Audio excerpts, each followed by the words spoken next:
Bonjour à toutes et merci d'être là, toutes les bonnes copines, pour vous, vous instruire quant à la façon de prendre votre place en famille, au travail et bien sûr dans votre vie amoureuse. Alors pour celles qui ne me connaissent pas, je me présente. Je suis Bénédicte Anne, psychanalyste et psychologue de formation, et je me suis formée au coaching en fait pour utiliser le coaching pour travailler d'une façon un peu provocante. C'est-à-dire que je vais très souvent là où on ne m'attend pas et avec beaucoup de solutions concrètes. Une fois qu'on a compris, ça sert à rien de pleurer pendant des années sur un divan. Maintenant que j'ai compris, qu'est-ce que je fais? Est-ce que je veux rester dans la situation qui est la mienne, ou est-ce que je veux au contraire que ça change? Et donc j'ai écrit ce livre, Le prochain c'est le bon, constitué comme un entonnoir. Et cet entonnoir devait amener à la fin, il n'en reste qu'un, évidemment, c'est lui. C'était ça l'objectif. Et pourquoi j'ai écrit ce livre? Parce que moi-même j'ai galéré en amour, j'ai 2 enfants de 2 pères différents, j'ai trouvé l'amour sur le tard, entre guillemets. Et donc j'ai pratiqué un jour ce qu'il y a dans mon livre, c'est-à-dire que j'ai dit cette fois-ci c'est le bon. Il se trouve qu'à ce moment-là, je faisais une formation justement sur le pouvoir des idées, et que mes idées créent mon quotidien, ce qui est tout à fait bien. C'est un genre de loi de l'attraction. En l'occurrence, c'était pas la loi de l'attraction, mais c'est toujours le même principe. Je me suis dit, moi, il n'y a pas de raison que je me tape un Woody Allen, quoi. J'avais eu des types moches, je voulais un type qui soit sexy à mes yeux. Et c'était impératif pour moi. Et j'ai eu. Et j'ai eu. Et c'est super, super important parce que travailler la tronche de ton partenaire le matin au réveil avec un tel objectif pour voir qu'il rentre dans le corps parce qu'il n'est vraiment pas ton genre, il n'y a pas de raison, tu vois. Il n'y a pas de raison, il faut qu'il te plaise. Et il faut qu'il y ait une histoire de peau. En ce qui concerne ma présentation, j'ai écrit donc Le prochain c'est le bon. Et je me suis rendu compte qu'il y avait des femmes qui arrivaient avec des cahiers, parce que j'avais fait prendre un cahier pour travailler sur ces blocages, et qu'il y avait certaines femmes qui n'avaient pas trouvé. Donc je regarde les cahiers, qu'est-ce que je vois? Que le cordon ombilical n'est pas coupé, que maman est en perfusion tous les jours, que papa est comme ceci, que papa n'est pas comme cela, que la sœur est comme ceci. Et je me suis donc rendu compte que ce qui faisait que les femmes n'arrivaient pas à trouver la bonne personne en amour, et c'est pareil pour le job et c'est pareil pour le rapport à la famille. Donc ça, c'est ce dont je me suis rendu compte au fil de mes coachings, c'est que si j'arrive pas à trouver ma place en amour, en fait, c'est parce que j'ai été programmée pour être au service. Et que je sois finalement au service dans quelque domaine que ce soit, ça n'a aucune importance. Il se trouve que l'amour, ça a été ma porte d'entrée. Parce que je suis née le jour de la Saint-Amour, tout simplement. Donc j'ai toujours pensé que, et à juste titre d'ailleurs, que j'étais programmée pour ça. Donc étant née le jour de la Saint-Amour, et ayant moi-même galéré en amour, je me suis intéressée à l'amour. Puis finalement, je me suis rendu compte que ce qui bloquait les femmes en amour, et partout, c'était les loyautés, que les loyautés créaient des sacrifices qui étaient par rapport à leur mère. Regarde maman, comme toi, j'en bave. Ne t'inquiète pas, la relève est assurée, et je vais continuer à en baver pour que la lignée des femmes soit bien dans sa continuité. Donc en 2 mots, le thème d'aujourd'hui, c'est quels sont les endroits, je vais vous le dire d'une façon plus directe, quels sont les endroits où vous vous sabotez. Généralement, pourquoi j'ai pris la famille, les amours et le travail? Parce que ce sont les secteurs en fait les plus concernés. Donc pourquoi les amours en premier? Parce que les amours, l'affect prend une proportion beaucoup plus importante. C'est-à-dire que dès que ça commence à toucher au lien, à l'intimité, à l'attente d'un appel ou au contraire à des crises, tout est exacerbé. Donc c'est sûr que commencer par aller chercher ce qui bloque par l'angle des affects, c'est beaucoup plus rapide et efficace parce qu'évidemment tout est excessif. Le travail c'est important aussi, mais c'est plus sournois, c'est-à-dire que les choses sont non dites, à part dans les cas de harcèlement réel, c'est rare que les conflits soient officiels, ils sont plutôt larvés. Et ça amène des tas de questions du type pourquoi est-ce que j'ai pas reçu un avancement alors que je fais le meilleur chiffre? Comment se fait-il qu'alors que je fais le meilleur chiffre, je ne suis pas la plus considérée?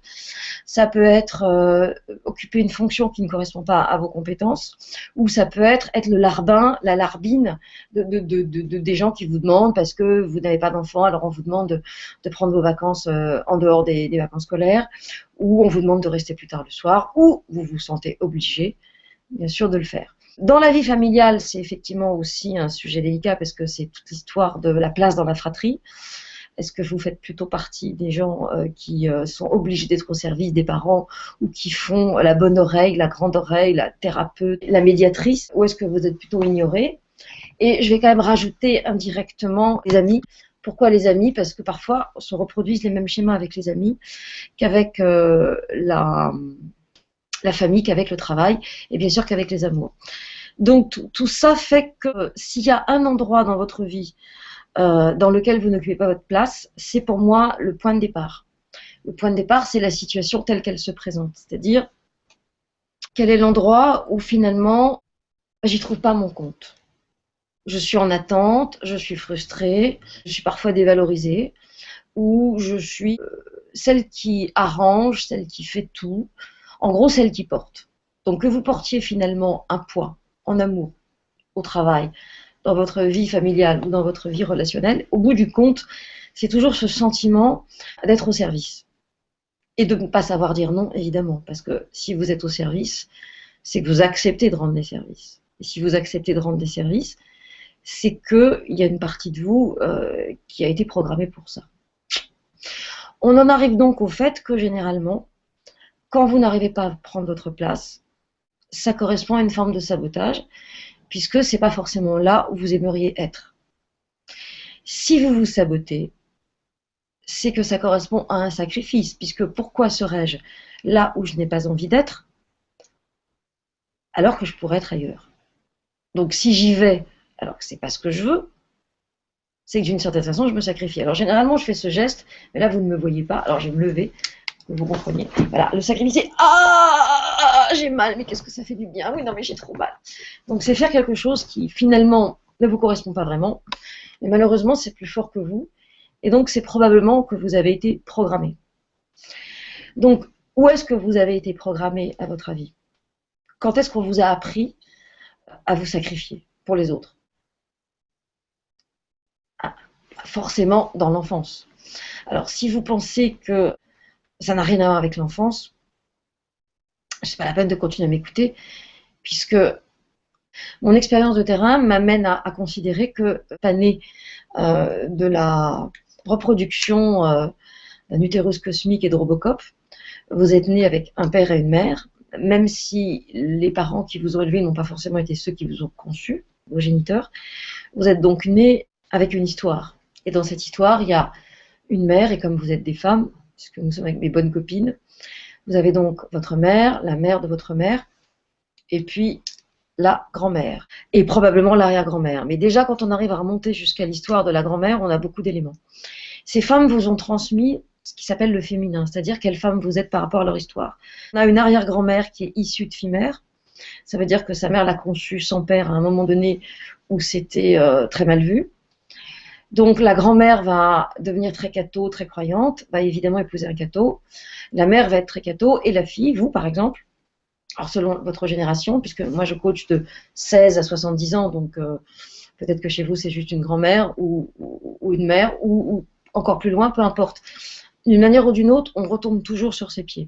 Ça veut dire que s'il y a eu un féminin mal reconnu parce que être éphémère, ça voulait dire faire un enfant hors mariage, faire un enfant hors mariage, comme on disait à l'époque, c'était fauter. Et donc, s'il y en a une qui a fauté, ça veut dire que le sexe, c'est sale. Ou le sexe peut amener le fait d'être issu de fimère et donc de ne pas être reconnu. Conclusion, on peut avoir plusieurs générations de cathos. Celle que je vais rencontrer moi dans le coaching, qui va être précisément quelqu'un qui ne se respecte pas sexuellement, et fauter aujourd'hui, ça veut dire soit faire l'amour en ayant un peu bu, ou avec des hommes qui disparaissent, ou ça veut dire être plutôt libertine. Mais ça peut être aussi le contraire. Vous pouvez avoir, par exemple, une grand-mère et une mère qui avaient des amants, et vous avez le choix d'être avec un homme qui vous trompe, ou de tromper vos partenaires, ou au contraire d'être une oie blanche. On fait comme ou on fait contre, par rapport à ce que la lignée des femmes nous a transmis. C'est-à-dire, une fois qu'on a compris le mécanisme, qu'est-ce qui se répète de la lignée des femmes, qu'est-ce que votre mère vous a transmis, et par rapport au féminin, par rapport à vos sœurs, parce que il y a plusieurs sœurs dans une histoire familiale. Quand je reçois les différentes sœurs d'une même fratrie, même les frères et les sœurs, ils ne me racontent pas la même histoire. L'enfant blessé de l'une ne dit pas la même chose que l'enfant blessé de l'autre. Et ça m'amène à penser que selon votre place dans la fratrie, selon ce qui s'est passé au moment de votre naissance, selon la façon dont votre naissance a été considérée par ceux qui étaient déjà nés, c'est pas la même chose d'être l'aîné de la seconde fratrie, ou au contraire, d'être la dernière de la première fratrie. C'est pas la même chose s'il y a eu 5, 10 enfants ou s'il y en a eu 2 ou 3. voyez. Donc, chaque cas est différent. Pour autant, il y a des scénarios qui se répètent. Si ça vous arrive de cette telle façon, c'est probablement qu'à l'origine, il y a ça, il y a ça, il y a ça. Il n'y a pas 50 000 possibilités. Ah, le problème, c'est que si vous avez des loyautés qui font que dans votre enfance, vous avez été programmé pour être au service, ou que vous avez été programmé pour être le vilain petit canard, celui qu'on critique, ou que vous avez été programmé pour une blessure, vous êtes arrivé après un enfant décédé, donc vous êtes supposé remplacer cet enfant, ou vos parents vous ont parentalisé très jeune, donc quelqu'un me disait là qu'à 6 ans, sa mère s'était foulée la cheville au ski, et elle se souvient du poids de cette femme qui s'est appuyée sur sa fille de 6 ans pour pouvoir marcher. Alors que dans ce cas-là, on fait venir les pisteurs des neiges et on ne demande pas à un enfant de porter un parent. Donc il y a quelque chose de pas très juste. Et quand elle s'est souvenue du poids de sa mère, les pleurs sont venus. Et évidemment, elle a un couple, elle porte le poids de son mari, etc. etc. Donc, à l'inverse, si j'ai été le vilain petit canard et que ma mère s'est servie de moi en me traitant de tous les noms, en m'expliquant que de toute façon, forcément, j'y arriverais jamais, que je ne trouverais pas de mari, que j'étais nulle, que j'étais mal foutue, que j'étais trop grande, trop petite, trop maigre, trop grosse, trop blonde, trop brune, les cheveux trop raides, trop frisés, bref, tout ce qu'on peut raconter dans ces cas-là, avec le consentement de papa qui s'écrasait, ou que c'était papa avec le consentement de maman qui ne disait rien, forcément il en reste des traces. Et ces traces-là, elles vous courent après. Et elles sont là encore aujourd'hui. Donc si j'ai été le punching ball, le vilain petit canard, le mouton noir, comme on dit au Québec, le seul endroit où je suis en lien avec le parent qui m'a maltraité, c'est pareil pour les garçons avec leur père. Et à chaque fois, il y a le rapport à la ligne directe, c'est-à-dire fille de femme et fils d'homme. Et puis ensuite, il y a le rapport avec l'autre parent. Mais chez les filles, en fait, la loyauté avec la mère, c'est plus « Regarde maman, tu as porté le poids que papa t'a fait porter », donc alcoolisme, infidélité, dépression, maladie, peu importe, hein, côté caractériel. Eh bien, tu vois, moi aussi, à ma génération, je porte un poids. Alors, ça peut être la même chose. Papa était volage, je rencontre des hommes volages, mais parfois c'est plus subtil. C'est-à-dire que le poids, ça peut être par exemple le poids d'une addiction. En fait, on met dans le même sac tout ce qui est addiction, donc drogue, jeu, libertinage, donc les achats compulsifs, dépression dedans. Parce que la dépression, c'est un super poids. Ou le fait que papa soit toujours au chômage. Donc, je parle de maman puisque je suis avec mes bonnes copines. Donc, évidemment, je sonde sur maman. Et ma loyauté à ma mère, ça va être, regarde, moi aussi, je vis un enfer. Alors, il ne prend pas la même forme.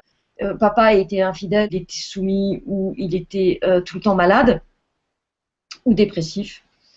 Et moi, je vais trouver un homme qui me fait porter un poids. Ça revient au même. Donc, si vous avez une mère soumise, bah, vous pouvez, par loyauté à votre mère, vous soumettre.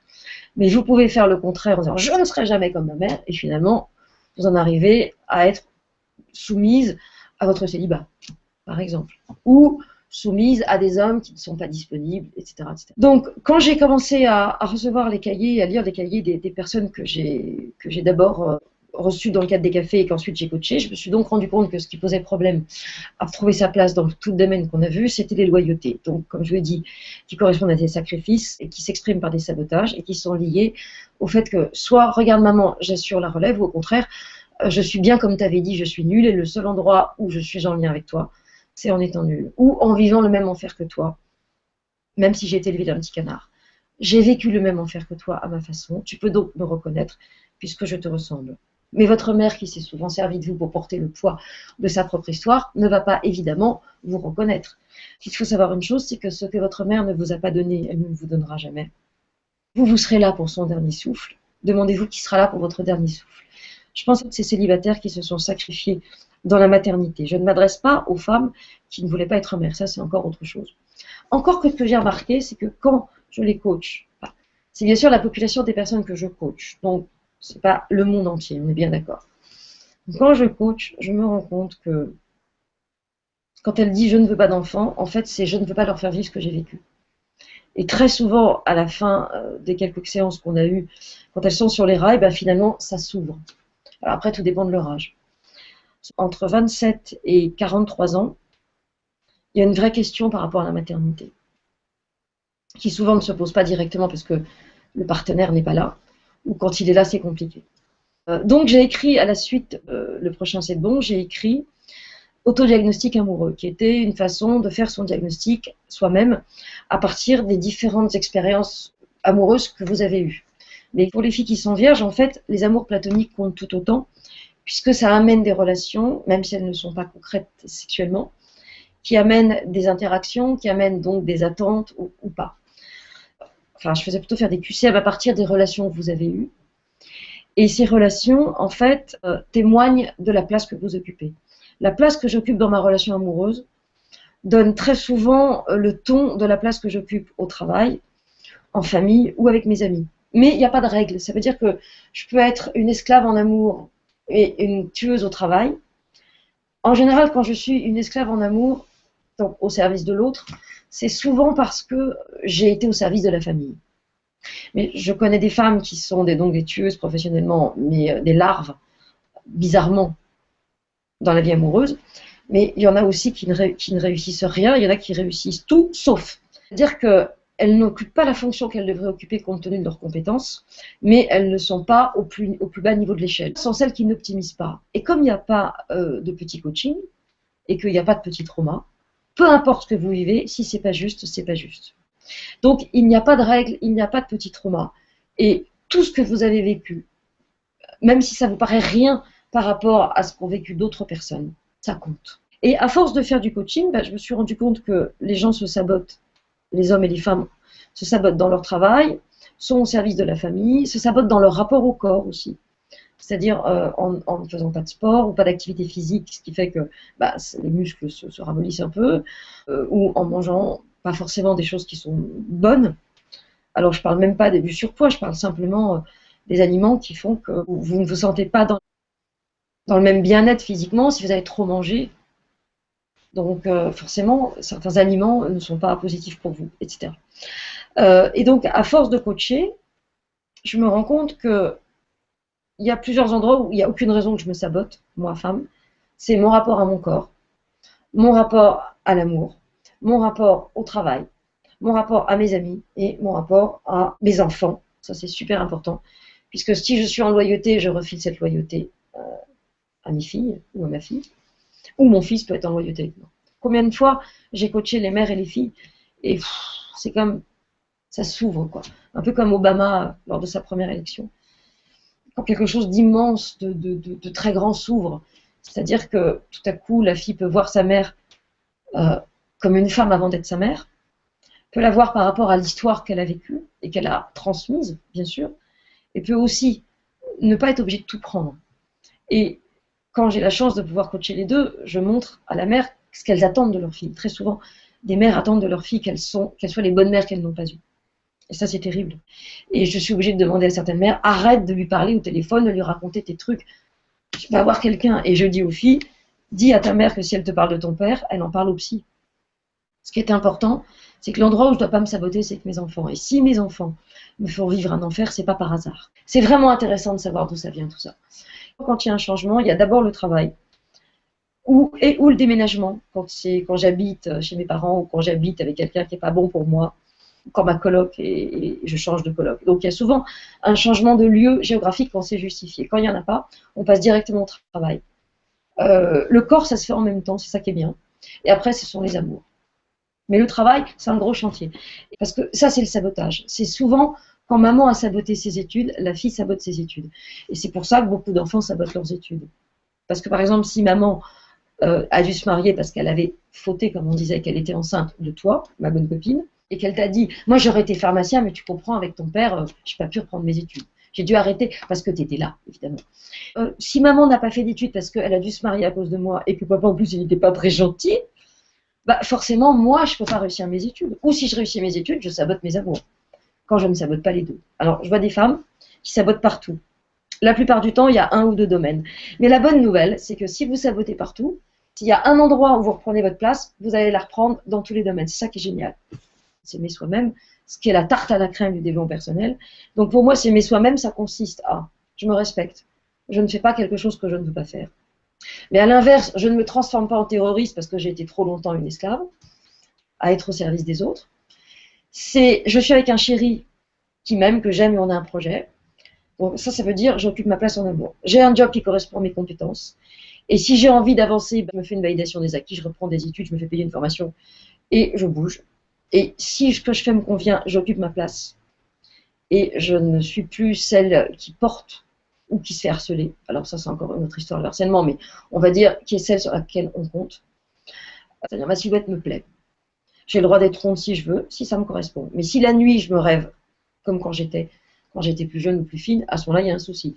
Donc, quel poids je porte à travers mon corps? Qu'est-ce qui se cache derrière mon surpoids? Et puis, il y a aussi occuper sa place en famille, c'est-à-dire dans les repas de famille. Alors ça, je pourrais en parler pendant des heures, mais bon. Occuper sa place aussi, ça peut être par rapport à des gens qui ont du pouvoir sur vous. Par exemple, une nounou pour les enfants, un dentiste, un gynéco, une très bonne amie, une maîtresse d'école. Je pense à cette femme qui paie une femme qui vient la voir une après-midi par semaine pour l'accompagner à la poste, poster une lettre. Et en même temps, cette femme est capable de prendre rendez-vous avec moi et de venir me voir. Donc, elle a de la ressource. Elle a un très haut niveau d'études, etc. Et cette femme est capable de tout pouvoir à quelqu'un d'autre. Comme probablement, je connais l'histoire, donc comme elle l'a donné à sa mère autrefois. Si vous avez donné le pouvoir à l'un de vos parents, ça veut dire que vous êtes susceptible de le donner à quelqu'un d'autre. Et occuper sa place, ça veut dire je suis finalement épanouie dans tous les domaines de ma vie. Évidemment, la vie n'est pas linéaire et on est toujours face à des crises. Mais la façon dont je gère ma crise quand je suis moi adulte et que j'ai des outils n'est pas la même que si je gère ma crise en ayant sur cette crise le regard de la petite fille que je fus. Et la petite fille que je fus, elle voit la crise avec les yeux de sa place autrefois dans la fratrie par rapport à ses parents. Donc si évidemment elle a été au service ou elle a été vilain petit canarisé, elle ne va pas gérer la crise de la même façon. Pour moi, c'est essentiel. Alors là, j'ai Adèle. Et le père dans tout ça, le père, si tu veux, Adèle, il est en lien avec ta mère. Une fille, on est directement issu du féminin. Donc, on n'a pas à faire le travail du garçon qui, lui, doit se détacher. Ça, c'est la psychanalyse à 2 balles. Le garçon doit se détacher de sa mère pour devenir un homme. Donc, c'est je sors des jupons de maman. Souvent, j'ai été son petit prince et je deviens un mec. Mais si papa était un salopard, c'est pas facile d'être un homme. Surtout si maman était abusée. Donc, devenir un homme, c'est être comme papa. Donc, je vais rester dans les jupons de ma mère. Mais je peux devenir un abuseur comme papa. Donc, par loyauté à ma mère, la loyauté est directe. Maman en a bavé avec papa, donc j'en bave. Maman n'a pas pu faire ses études parce que papa a privilégié ses études en cours du soir. Donc, par loyauté à maman, je ne m'autorise pas ou je fais des études laborieusement. Papa était un grand séducteur, donc je ne rencontre que des séducteurs ou je ne rencontre pas d'hommes. Très souvent, la loyauté chez les filles qui ont moins de 40 ans, c'est pas d'hommes, pas d'enfants. Ou des hommes qui sont pas faciles. Quelle information j'ai quand c'est pas bon pour moi? Qu'est-ce que mon corps me dit? C'est dans mon sac à dos un poids qui ne m'appartient pas. Si je porte un poids qui ne m'appartient pas, ça veut dire que ce poids m'a été transmis. Volontairement ou pas. Et si ce poids m'a été transmis, c'est que je l'ai accepté. Si je l'ai accepté, c'est que c'était la seule façon d'être reconnue par ma mère. Accessoirement mon père. Parce que je peux porter le poids de ma mère et celui de mon père. Donc je reviens sur le besoin de reconnaissance qui est quand même un des points centraux d'occuper sa place. Si j'attends d'être reconnue par ma mère, et que je rajoute la couche de mon père, éventuellement de ma fratrie, pour avancer dans la vie, je peux attendre longtemps. Parce que les parents ne sont pas des is no good qui disent je vais te détruire. C'est pas comme ça que ça marche, évidemment. C'est pas comme ça que ça marche. Mais ils font ce qu'ils peuvent avec ce qui leur a été transmis. Et le besoin de reconnaissance, c'est vous êtes prête à vous sacrifier pour être reconnu. Là, j'ai un grand chat, une grosse histoire. Alors, après, c'est Nathalie. Après 6 mois d'amitié forte, un rapprochement physique s'est passé avec cet ami. Donc, ils ont été copains. En instance de séparation de son couple. Alors, déjà, je vous arrête tout de suite, Nathalie. Quelqu'un qui est en instance de séparation, ça veut donc dire qu'il n'est pas séparé. Ça veut dire qu'il vit encore avec elle. Donc, c'est pas bon du tout. Mais alors, pas du tout. Pourquoi? Il y a 2 deuils à faire. Si il était marié, et ça marche pour tout le monde, vous l'avez vu si vous avez été marié, c'est déjà le deuil de la vie conjugale. Pour l'instant, il est encore dedans. Et ensuite, une fois que le divorce est prononcé, il y a en général ce qu'on appelle un deuil qui se fait, qui passe en 5 étapes, que vous connaissez par cœur, avec le déni, la colère, etc., qui finit par l'acceptation. Ça veut dire, Nathalie, que toi, probablement, tu es toi-même dans une situation qui n'est pas claire, et que tu es donc en miroir comme lui.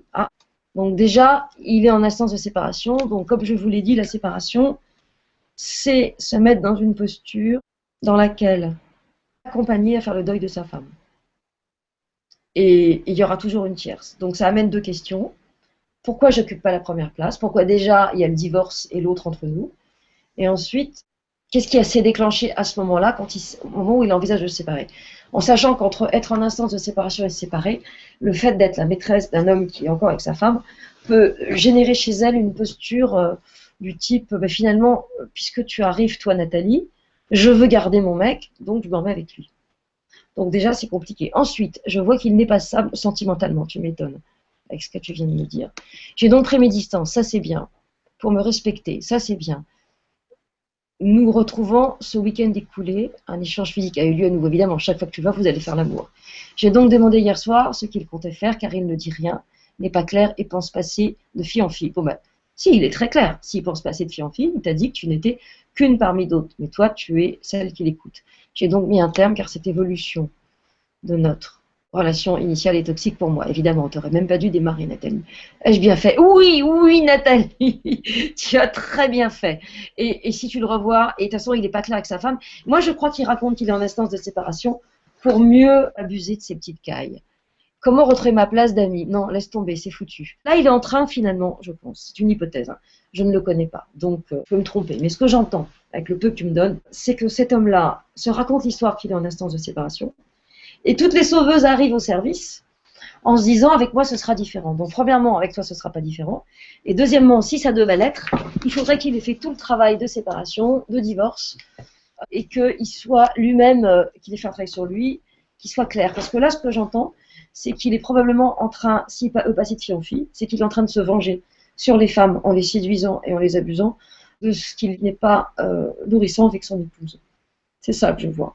Et que de toute façon, c'est assez fréquent, c'est pas systématique, que des hommes qui ont été plutôt des gentils garçons, qui se sont mariés, qui ont eu quelques maîtresses avant le mariage et qui ont eu une vie de fidélité, se retrouvent sur un site de rencontre, prêts à redémarrer une histoire, et là, ils rencontrent des femmes qui leur mettent le grappin dessus et qui couchent avec lui très vite, de façon à l'amener à être avec elles. Donc, ils prennent le pli, c'est-à-dire qu'ils deviennent des séducteurs malgré eux. Ça arrive. La plupart du temps, sur des sites, vous avez beaucoup d'hommes qui sont pas clairs et qui soit vivent l'adolescence qu'ils n'ont pas vécue, soit se trouvent dans des postures où ils font payer ce qu'on leur a fait vivre dans le divorce. Voilà. Je généralise, mais c'est quand même quelque chose que je vois très souvent. Donc, chez Nathalie, je sens quand même un petit peu de colère.